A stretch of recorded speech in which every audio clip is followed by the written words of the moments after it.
Let me be very clear before we start. This video is not about attacking MAGA, it's not about promoting MAGA, and it's not about telling you what to believe. This video is about how embeddings work and how, as a side effect, they can gradually pull someone toward a political identity without ever explicitly talking about politics. No persuasion, no instructions, just math and momentum.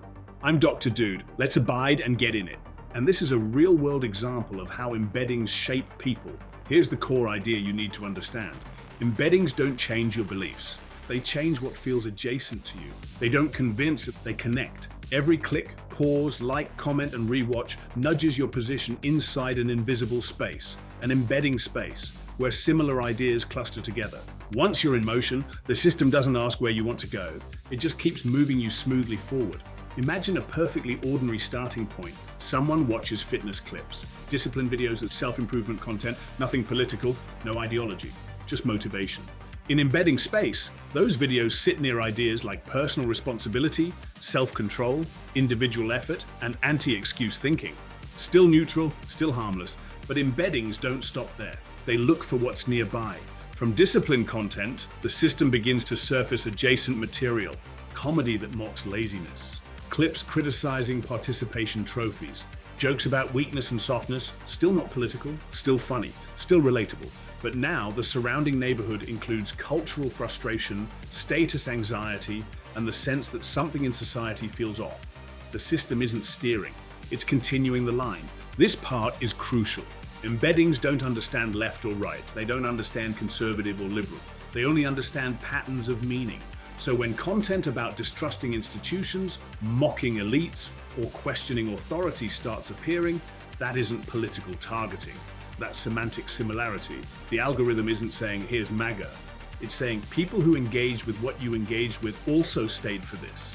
Eventually, political content enters the feed, not aggressively, not as a command, often as humor, as commentary, as someone just asking questions. And by the time politics appears, it doesn't feel political, it feels like validation, like explanation, like someone finally putting words to a vague frustration you've already been feeling.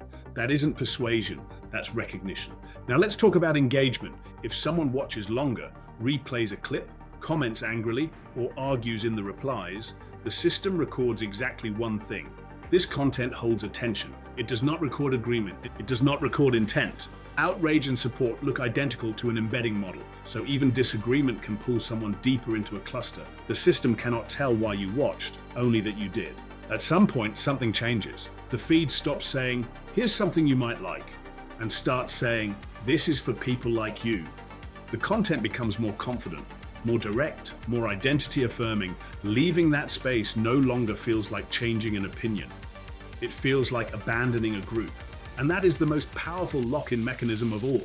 This process isn't unique to MAGA. The exact same embedding-driven drift happens with far-left politics, crypto-absolutism, anti-vaccine communities, wellness extremism, and hustle culture obsession.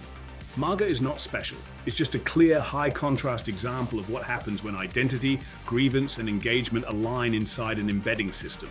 The system doesn't radicalize, it specializes. So no, AI didn't turn someone MAGA. What it did was quieter than that. It kept showing them what felt relevant, based on who they were a few interactions ago. And over time, relevance becomes reality. That's the power of embeddings, not to tell you what to believe, but to quietly shape what feels like the next reasonable step. This was one specific example of a general mechanism. And once you see it, you start noticing it everywhere. If you enjoyed this, hit subscribe, give the video a like, and tell me in the comments which moment made your brain go, whoa, this video really tied the room together. I'm Dr. Dude. Thanks for hanging out with me, and I'll catch you in the next one.